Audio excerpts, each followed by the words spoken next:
Hey guys, welcome to TDS Film Room, Cincinnati edition. This will be a really fun one to watch. I guarantee you we're not going to have any missed field goal kicks, so you don't have to worry about that part. But TDS Film Room sponsored by Matrix Hormones. Same day consultations, affordable pricing, expert staff, complimentary therapies, you know the rest. Whether you suffer from low libido, fatigue, mood swings, or muscle loss, your systems won't go away on their own. Our clinic tailors all of our treatments to specifically meet your needs, blood work, and body type. Don't settle for a one size fits all treatment plan other clinics offer. When it comes to your health, you deserve a plan designed to work for you. And on my birthday, the plan that designed to work for me was to drink a lot of beer, hang out with my friends, and watch a near victory.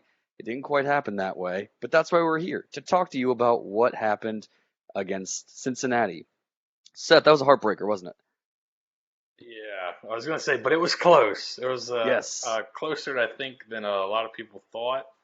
Um, Defense played really well, and we'll kind of start when we go over things with the defense. They played really well. They did some interesting stuff schematically. The offense did some things to kind of hide having to play backup linemen and moving them around a little bit. They tried to kind of hide them with some of the stuff they did, and then I think another positive to come out of the game that we'll look at is and it's kind of been a theme the last few weeks, is the play of Kelly Joyner. He's really kind of come on and provided a spark for the offense. So we'll go ahead and get started with the defense, though. Tell you what, defense was swarming. That is swagger to them. It felt really nice to kind of see to see them play as well as they did consistently throughout the entire game.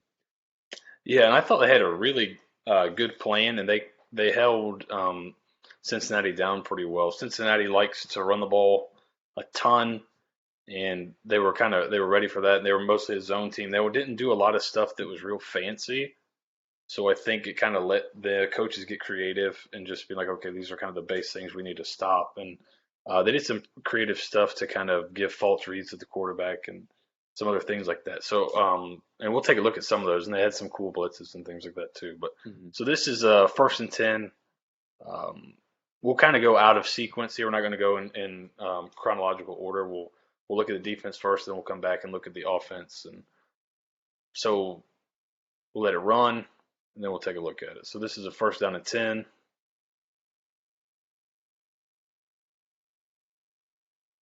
So USF did this a few times. When they had the ball was on the hash here. So the ball's on the left hash, so you have the field to this side. The boundary or the short side of the field is to this side. One thing Strong has done a lot throughout his career, and I'm sure kind of his coordinator is kind of from the same school as him, is he used to love, I remember especially earlier in his career, he loved to bring the corner from the boundary on blitzes. And so they kind of use the corner as like a boundary blitzer, but also another guy in the run game here, and they'll slant, and that causes this back. It kind of jumbles up here. He thinks he can bounce it outside because he doesn't have. There's no help there, but the corner is actually going to come right into that gap. The safety is going to come down over the receiver, and then this other safety is going to rotate back. So some moving parts, but they kind of bluff this back into trying to bounce this run outside here, and you'll see the corner. I believe it's Mike Hampton is waiting for him.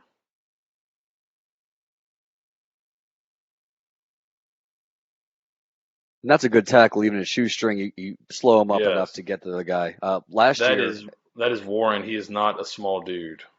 yeah, last year Michael Warren gashed them Yeah. defensively. It was a cold game in Cincinnati, so it was good to see them make tackles in the backfield or at least slow them up for the majority of these plays. And this slant, and you can see here, yeah, they did a pretty good job for most of the game tackling him, and he is a big guy. The slant kind of gets, you see, they're both going inside this lineman. Both defense guys, like they're kind of on the outside shoulder of the lineman. They both end up slanting to his inside shoulder. They get that guy to come down. Let's say this tackle didn't take Greg Reeves. Well, now Greg Reeves is going to slice through here to make the play. The tackle does take him. Reeves does a good job of being in the hole, and now you got Hampton there to come up and make a play, and your linebacker coming up over the top here. So kind of a really cool design. This is the very next play, actually. They have a blitz called here,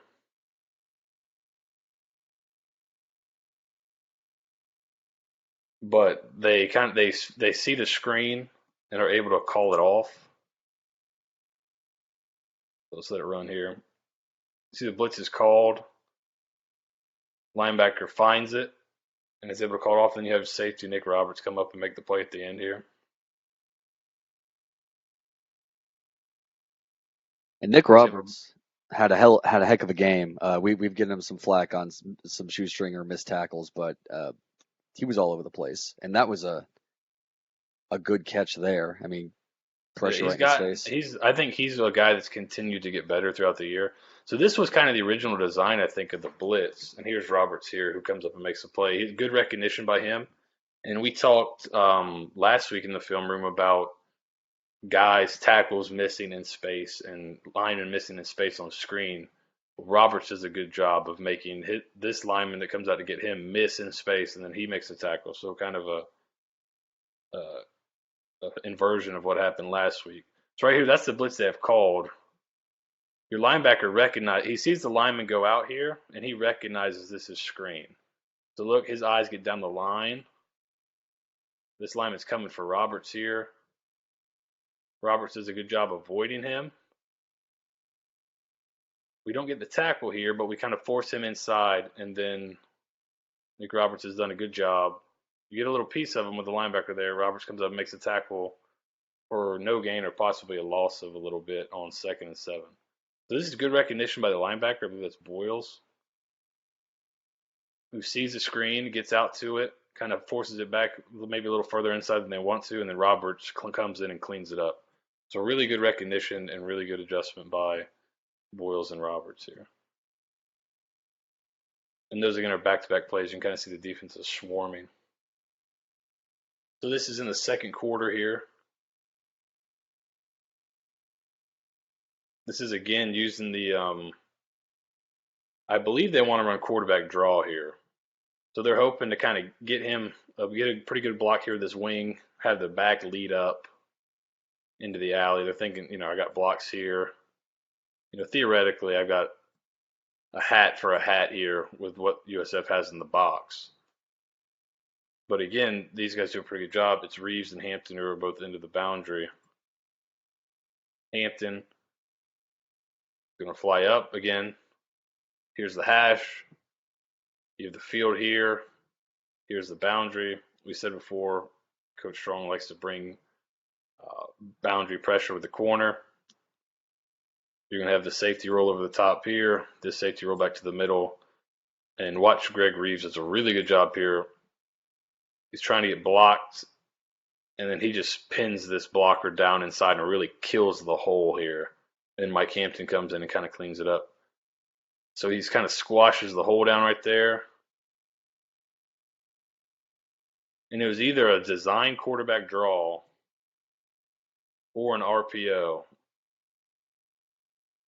It looked like he was staring.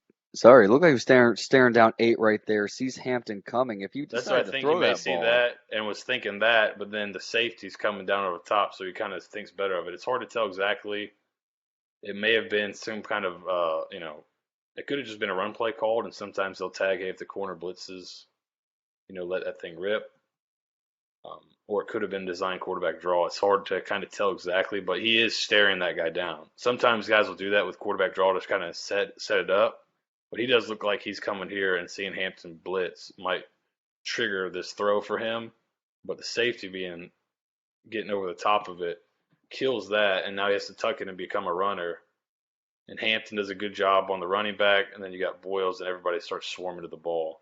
But this is kind of really set with the blitz, and then this play at the point of attack by Greg Reeves. And again, he's slanting across face because of the corner blitz.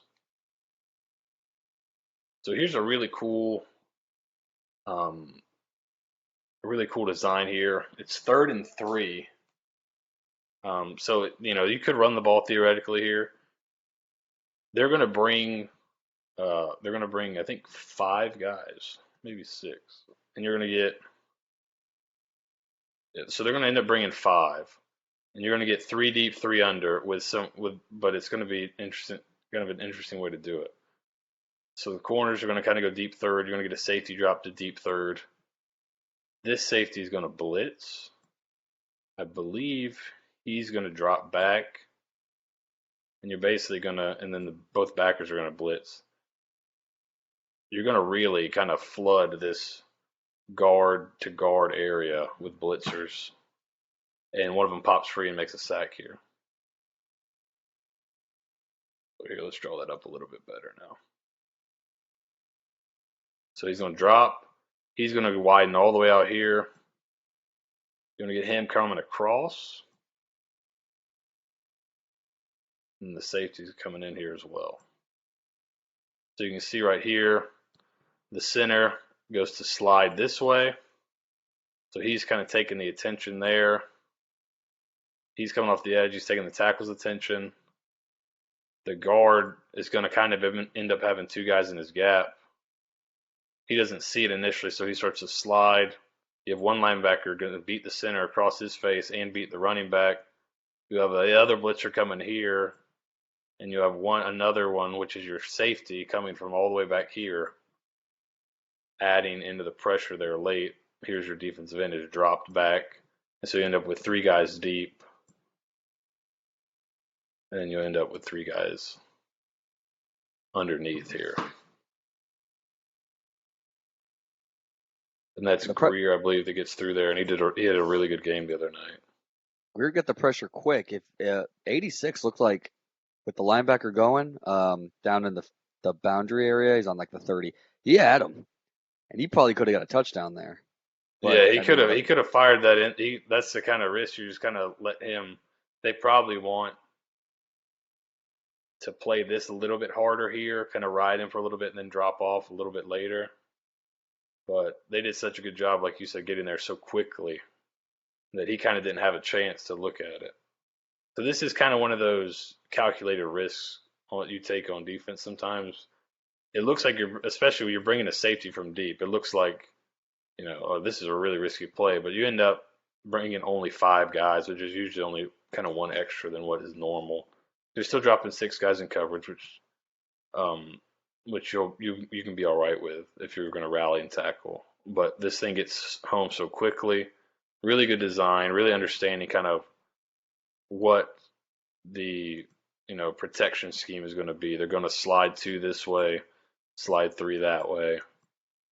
I can kind of avert their eyes with this down here. He'll get stuck looking at that too, and then I can bring those guys in to kind of the area where everyone's kind of distracted by something else. So really good design by the defense, and a big play on 3rd and 3 to force a punt. So here we'll start with the offense now. We talked about in the preview, if you see any of the watching film stuff put out on Friday in the preview, we talked about how this corner especially, this is number 12 for Cincinnati, likes to jump routes. He jumped a hitch against ECU and took it back for a pick 6, and when they were down a score late in the 4th quarter to kind of get that game back close and allow them to win it. He had a pick 6 against UCF, which kind of propelled them forward to win that game too. So you knew he was a little nosy. And I think I even said on the preview, maybe you'll see like a hitch and go or something to try to take advantage of it. And they come to it really early. This is on the first drive. So this is Randall St. Felix here, just going to hitch and go. You can see this corner is nosy, and he's going to bite on it. Right here, he gives a little look. You can see the corner has leaned forward, and he realizes, oh crap, he's not stopping. But he's already, given it up to come forward for that pick. Turf monster got him. Yeah. And so he got a little nosy, and this is a good job of understanding kind of what they want to do in the just kind of film room wise, understanding, hey, this guy's nosy. Maybe we can get a shot on him early in the game. And right here, you kind of get a whiff. and this isn't really his strong suit. I believe it's Hopple, right tackle. He's not. He did a pretty good job, I thought, in the run game stuff. They pulled him a little bit and let him get in the run game, but this isn't his strength here. He kind of whiffs early, but McLeod throws on time, gets the ball out, and delivers a really accurate ball. And St. Felix goes up and gets it and takes it down inside the 10 to kind of start really fast early in the game here. But that's I mean, all just taking advantage of an aggressive corner and having a plan for getting aggressive corners and guys that will play man coverage. Now, they didn't play it necessarily here, but they did take advantage of his aggression. and that was a great for McLeod sticking in there. Not sure if you saw him, but Hopple's your backup because Donovan Jennings is out. Yeah. So a great moment to show off that he does have some arm strength and a, a great play call, like you said. If you see a guy in the secondary is a little nosy, try to bite him, and that I mean he was ready. He was ready. He was ready to silence 0-0 early in the first. He wanted to create a play, but that was fantastic. Yeah, and I like that they went to it early. I mean, if you liked it, take a shot with it. And I thought that's one thing. I think that's one thing that Jordan. Um, Sometimes he's almost too safe with the ball, which is what you want really out of especially a young guy. You'd rather him be too safe than too cavalier. But there are times where he maybe could fit a throw into a tight window, and he'd rather just pull it down and not risk it. There's one later I thought to Wilcox he might have been able to fit in there in the red zone, but he's also it's good to see him kind of be decisive. And here he hits his back foot, hitches up, and just lets it throw. And if he was indecisive at all, he would have got smoked.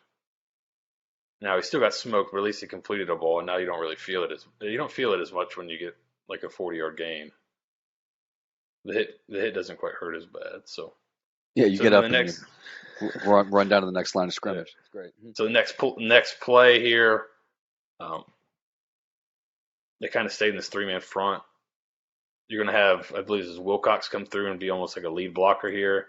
And this is Sands in the backfield. He ends up getting hurt. I'm not sure exactly when. It might have been on this play, but he just kind of sticks his head in there and moves the pile for a touchdown.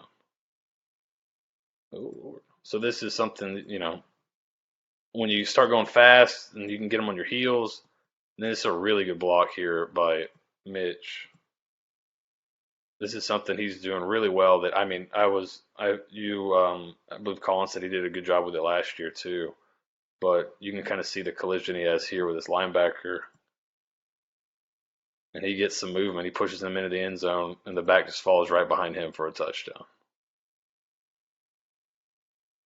So really That's the good kind of start. block Mitch looks like he loves doing those. He loves to be able to kind of assert his dominance in the Yeah. run game as a fullback. I mean, And that I was great. think I'm sure. and I think every Oh, one of those he hits too, he makes a little bit more money next year too. So yeah, that's rising some on those incentive. draft boards. Yeah. I think a lot of people were a little Randall State huge play in the in the first quarter. Mm. Randall State Felix doesn't quite get to the end zone. I think a few fans start getting a little okay, red zone offense, see what happens. But it's good to see the run game going early. So now it's a Yes. shame Trevon Sands got hurt either on this play or on this drive. But I Yeah, mean, but he ran it's great. hard. And so I think this is the next drive here. So this is the CBS came late to the game, so you're kind of getting this is the play the broadcast switched over onto here. So here's kind of the tail end of the play. What you had here was kind of a pick-ish type play. It's kind of a switch verticals look. We'll see it better. There's kind of a slow-mo angle. It's a little tighter, but you can see get Bryce Miller wide open, and you get a touchdown here. Up 14, should be up 14 with 7.5 minutes left in the first quarter. So you're halfway through the first quarter and you're up 14 on the number 17 team in the country. Really good start and probably how it should have been.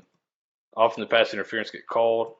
So here's the idea and here's how they teach it. I coach with guys that we ran it when I played for Kerwin, and I coached with guys that coached with him in college when I was at Tusculum.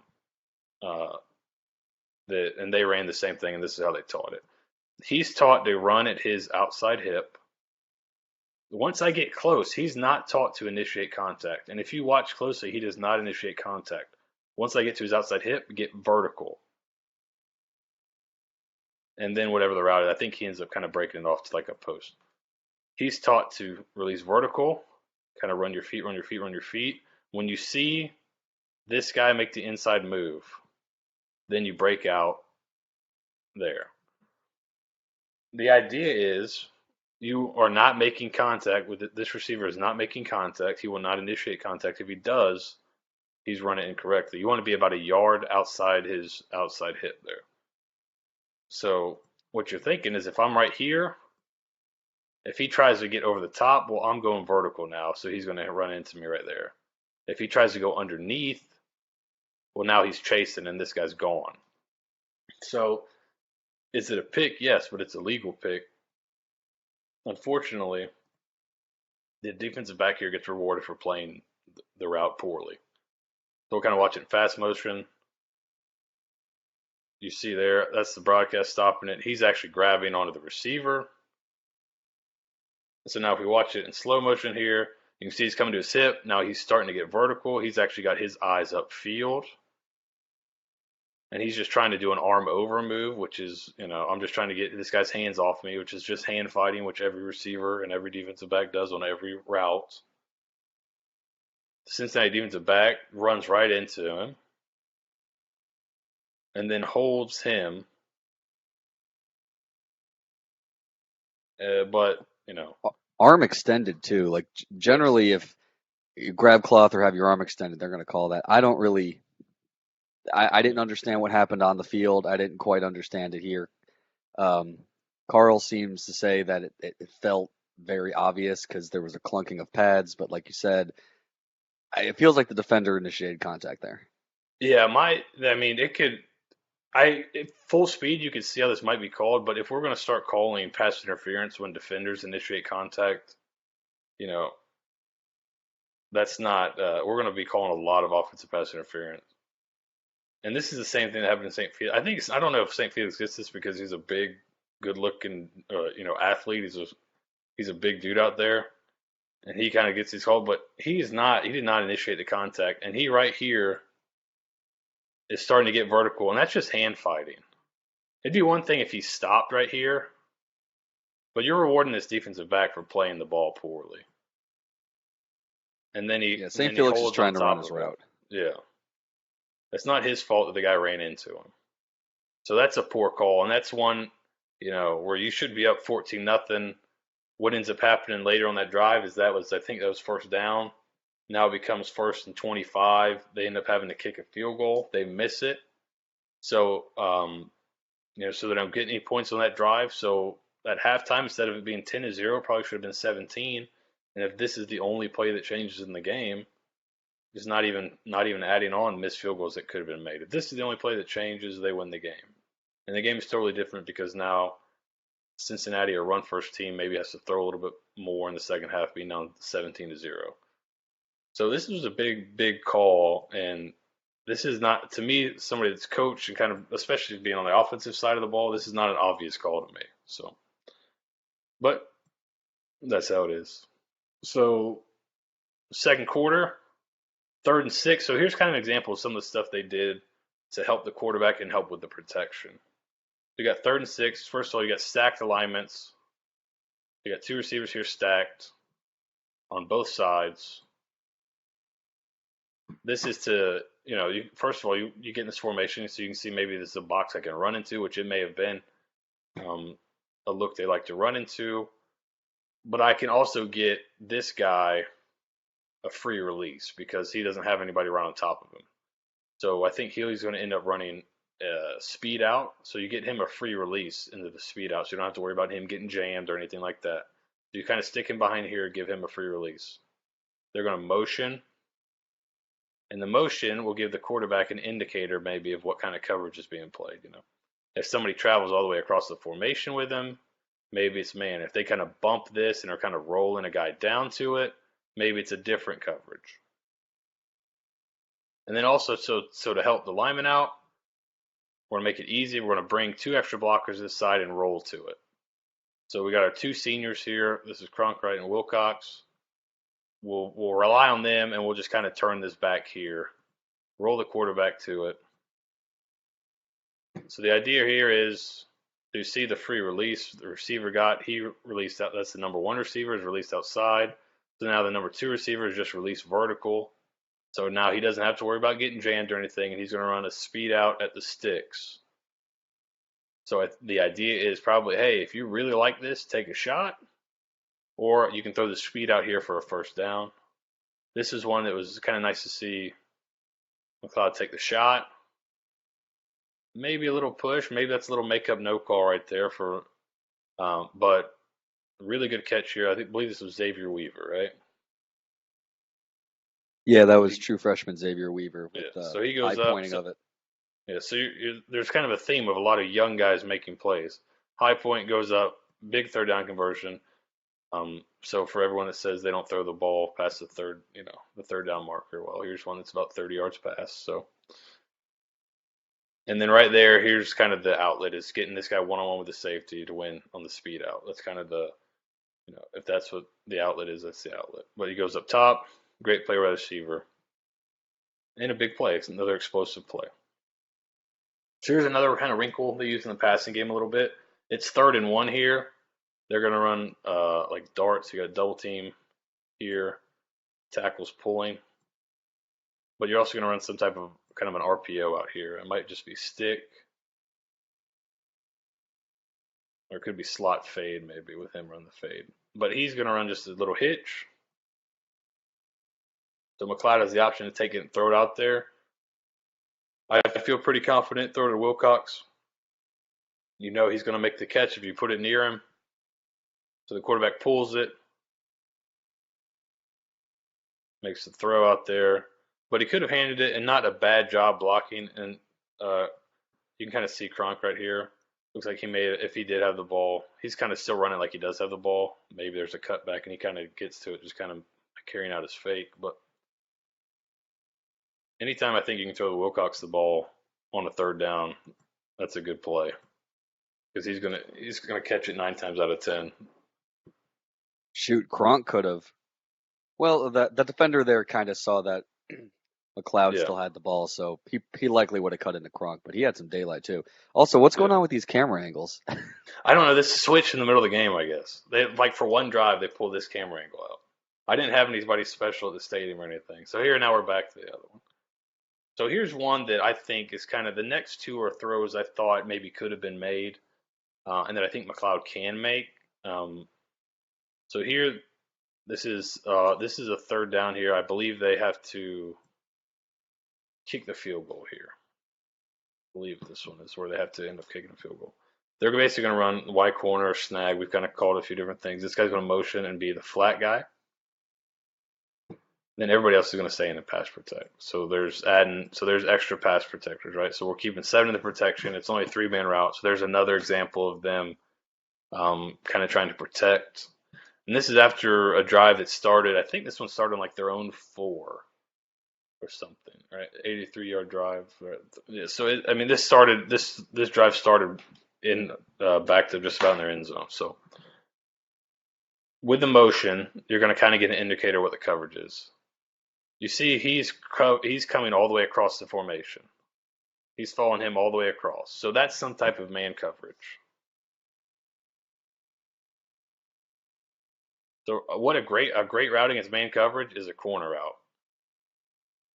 Unless the safety flies over the top of it, which I think is what McLeod maybe thinks happened, but still, you're thinking this guy's going to have leverage to the outside, so I can fit this one in there maybe.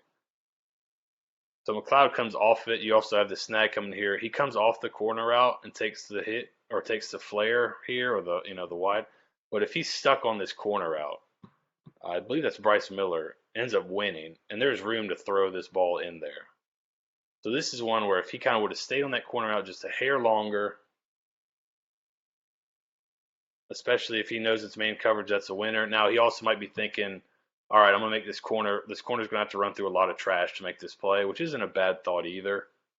But if you can stick on this corner out, that's probably a touchdown right there. That's a throw he can make, and he's made this year. So that's maybe a missed opportunity right here. I think this one they end up getting a field goal on, so it's not terribly damaging, but it could have been a touchdown, I think, pretty easily there. He literally turns his head right at the moment that Bryce kind of smokes the corner. Not smokes, Yeah, but at least gets past him. So he kind of yeah, gets past all that garbage. But it's a game of inches, so yeah. he I tried to think, I make mean, that move. yeah, I'm thinking he's seeing this guy open up and maybe thinking he's flying, he's going to be flying over the top, but he sees this come in here and ends up kind of pivoting. So kind of maybe bad luck and just a missed opportunity where maybe I could fit that one in there. And that might be one where it's 3rd and 9, Hey man, 3rd and 9, this probably isn't going to get it. This one, let's hold on this one a little bit longer here. And if I don't get it, throw it out of the back of the end zone. We'll kick a field goal, no big deal.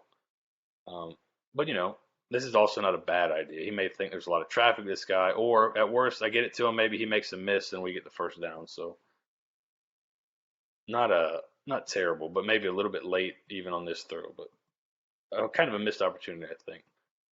And so here's another one I thought was a missed opportunity. I believe they end up missing the field goal on this drive. I'm not sure actually. So you have the same kind of stacked look. You have the 2 extra protectors here. Again, trying to protect the offensive line a little bit.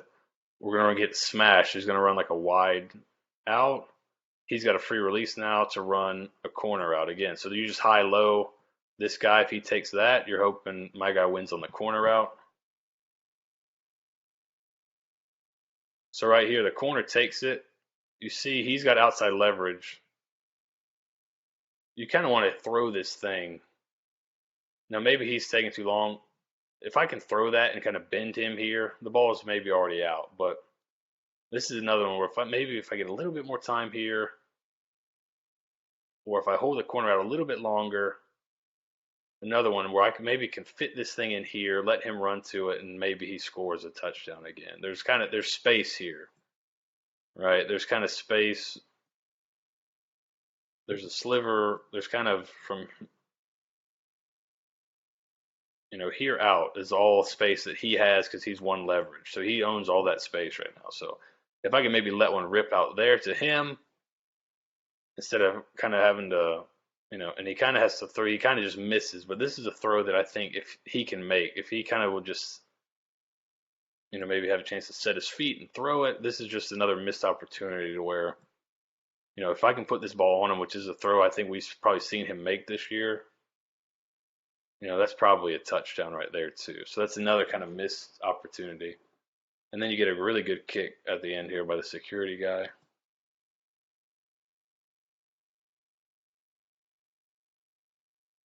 There you go.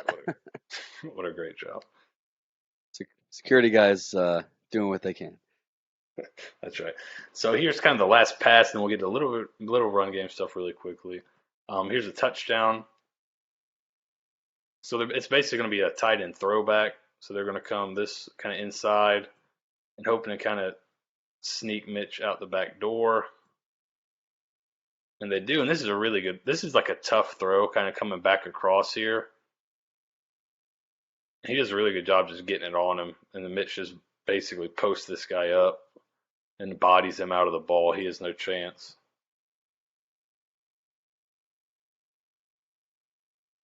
So just a little tight end throwback play. And you probably have him going to the back of the end zone if I don't like that there. So you have somebody hitching up kind of on the front of the end zone, somebody going to the back of the end zone, and then him coming in front of it all on the throwback. So again, I thought another pretty good throw under a little bit of duress. And a good job by Mitch getting open and catching the ball with the guy on his back, basically. No chance there, and the linebacker just kind of sits idly there. You kind of imagine if you see it drop back, you see 89 go by, you want to go to him, but yeah. Well, that they kind of showed the play action kind of gets their eyes kind of moving a little bit, and then he's kind of caught. By the time he gets his head around, he's already beat. What's interesting is they get him to step up with a play action, and then slip Mitch out the back door. Are Mitch and McDoom crossing just different planes? That seems kind of odd. Yeah, so this is, I mean, they'll run like stuff like this for, you know, in like like mesh plays where they'll both cross.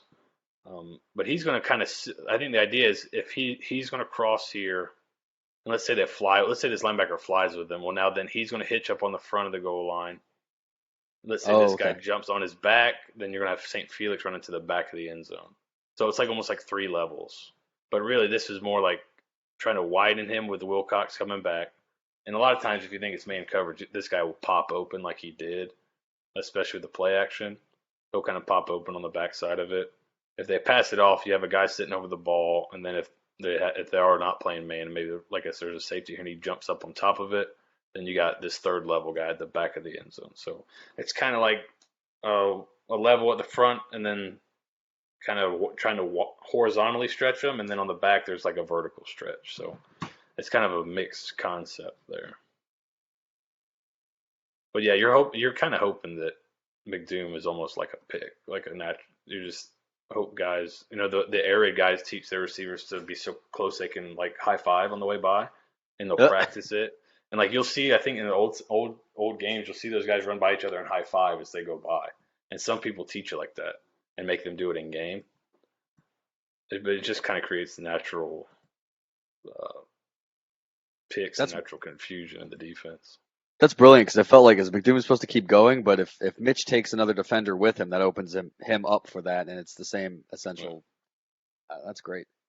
Yeah, and if it is, they could be running it where it is mesh. Basically, would have the option to sit or keep running if he felt like this guy was like up his back. He could just keep running into the next window, or if I'm running here and I see this guy start to drop back, I can sit here. So he'd have the option to kind of sit anywhere across, kind of tackle to tackle. And then if it's man coverage, he just keeps running. So mesh is a really kind of cool play that these air raid guys will live on. So kind of let's get to the running game stuff a little bit. So they did a little bit of counter, and this is Kelly Joyner. I think he just kind of adds something to the offense. So we're going to be here, here, there. I believe there's a couple of these where the double team by the guard and tackle is just crushing people. And then you have two pullers. One is one is the guard, and one is the H back. I think that here's the one where watch the that's Joyner. He does a really good job just getting in there. Watch the double team here by the left guard and left tackle right here. That's pretty good. I mean, that's a total. There's your center, left guard, and left tackle. That's total movement. Here's your right guard coming to kick out. He's outside the play. You have your H back coming to lead up on. Basically, he should be coming to hit him, but Joyner kind of beats him to the point of attack. The Joyner kind of gets there before the blocker does. But if the blocker gets there a little bit earlier, that thing may crease and go. But still, 10-yard run on first down against a team that had been pretty good against the run. I think they're above average stopping the run. They may have been in the 40s. They're pretty good at it. So being able to run the ball on them was pretty good. So here's something, just kind of a comparison of what you're maybe not getting as much with Cronkite as you will with Joyner, and then kind of the other way too. So you get him one-on with the safety right here. Not perfect blocking, but you got your left tackle here, your left guard's climbing, your right guard's here, your center's kind of turning back. You got your right tackle there. You got a hole for your back, and you're one-on-one with the safety. So this is one that you're hoping if you can win one-on-one with the safety, that's when you spring big runs. Tries to bounce it. Safety makes a pretty good play. Now he keeps going and they end up giving him 9. I don't know if he was down or not. But if you could just make the safety miss here, you got a really big play. And that's something that I think is more of Kelly Joyner's strong suit. So there's a couple here where you'll see he makes an unblocked guy miss, or he outruns him and gets 7 on this play when, the puller here. So you got, and he's kind of pulling out there. The puller gets kind of knocked off his path here by this penetration. So you should have the puller coming right there, but you actually don't have him. But Joyner's fast enough and kind of good enough on his feet here. You can kind of see the little subtle moves he's doing with his feet, stopping his feet, getting him going real fast, stopping his feet, kind of giving a dead leg. He's able to That avoid that tackle and get like 7. that move and then turning on the Jets. I mean, we haven't seen Yeah, that in a while. So that's yeah, the old dead leg there. But yeah, you can see his feet right here. He's just like stop, bang, dead leg, avoid the tackle, still get vertical and get 7 or 8. So he's could be something special. Here's him again. This is on a 3rd and 5. Then again, so we have the guard pulling again. This is basically like one back power, which you're gonna down, down, down. He's down, down, down is the rule here. Pulling and kicking.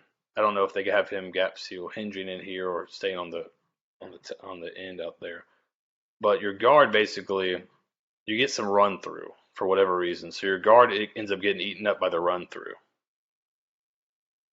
So now there's still kind of a hole, but your back there's nobody leading. It should in the perfect world your guard is coming for him, but he got ate up by a linebacker that ran through. So in your perfect world, you have somebody blocking this guy, but right now you don't. It's 3rd and 5. Joyner bounces it, makes the guy miss, and is able to get it just enough to get the first down here. So right there, you make the unblocked guy miss, get just enough, and this is the drive they end up scoring the touchdown onto Wilcox. So instead of having to kick a field goal here, you get the first down, you're able to kind of keep moving the ball. Now this is something that I don't think Joyner's going to provide quite yet, but Cronkrite, they're definitely kind of a good, I think, tandem, a good pair together.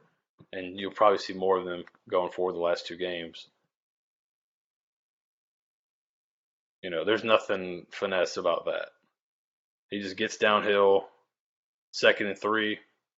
That's a big linebacker for Cincinnati. It's a pretty good player. He just runs through him. good old fashioned bulldozer. Lower your shoulder, Well, get what's yours. unblocked, and he just takes him out. So I don't think you're going to be getting that from Kelly Joyner. So that's they have some different styles, I would say here. And this one might be one where really he's kind of down here, but if you could kind of pass that off and get up to there, then you have a really good play. But this is a tough look by the defense here. But hey, man, you run that hard, good stuff's going to happen. And then to end, we have maybe the greatest 3-yard run in history, or it's going to be up there at least. 2nd and 3, we'll just let it run because the play's kind of. Well, that's not working. Let's go over here. No. Uh, So this guy could end up being a really, really good player. I mean, he's already pretty good. He adds a different element to the offense, and I imagine you're going to end up seeing a lot of him as the season goes on. So, and I think we are a pro Kelly Joyner site, and may become his biggest fan club in the next few years. So, I mean, that's some Marlon Mack, Quentin Flowers stuff right there. He looks like he's going to be a player as a true freshman. yeah, I think that's all I have for today. But yeah, I think he's going to end up being a really good player. He's already kind of shown those flashes, and that's the kind of explosiveness they've been lacking a lot this year. That it just makes everything so much easier. And if you're not sure about that, you'll find out this week when they play Memphis, who is not lacking in explosiveness one bit. Yeah, so, I mean, the opportunities were there. They had the shot all the way up until the end, and unfortunately, missed kicks and missed opportunities was the story of this game. But, I mean, hey, you hang with the number 17 team in the country.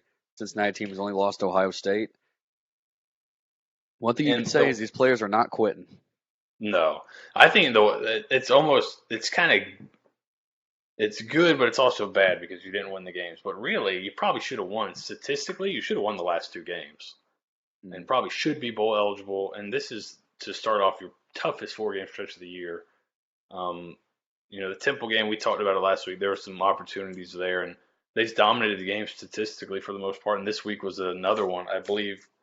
Um, is it Bill Connolly does SP Plus? Yeah. I think Cincinnati only had a 22% chance to win the game based on the box score. Oh, jeez.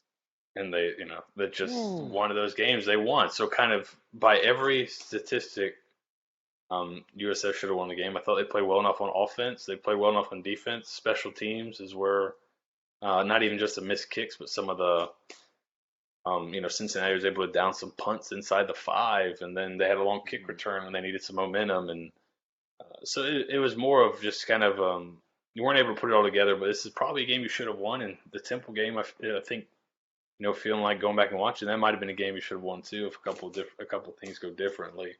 So, to be possibly playing well enough to be bowl eligible and then still needing to win your last 2 games now to get there, that's going to be a tough road to hoe. The tough one is after that missed field goal, giving up 2 third and longs in there too, when the defense had played an excellent game, and you just go back to that, and even you can't really fault him for the 245 plus. I think there's 150 in there too, but yeah, those are tough kicks for anybody, regardless. So yeah, we're not one to sit here and blame Scott or blame Schrader, but one thing that looks like is there's a lot of young talent, and they're getting to see the field a lot more. Hopefully they can steal a game here. I know that I think USF fans will be completely okay not going to a bowl game if they can steal one in Orlando, but Memphis is going to be a tough draw. There's a lot of talent on that team, and we'll see what happens there. But as for the Cincinnati game, disappointing, but I still say it's better than last year, where it felt like down the stretch your team just quit on you. And what's kind of strange, it's one of those ones that if this was Strong's first year, everyone would be like, "This is great. This is a great sign." But since it's his third year, everyone's kind of out already mentally. But this is one of those ones where you played, like I said, you played probably well enough to win the last 2 weeks after starting the season so poorly and being so up and down. I think we'll kind of see. It'll be interesting to see how the team goes the next 2 weeks.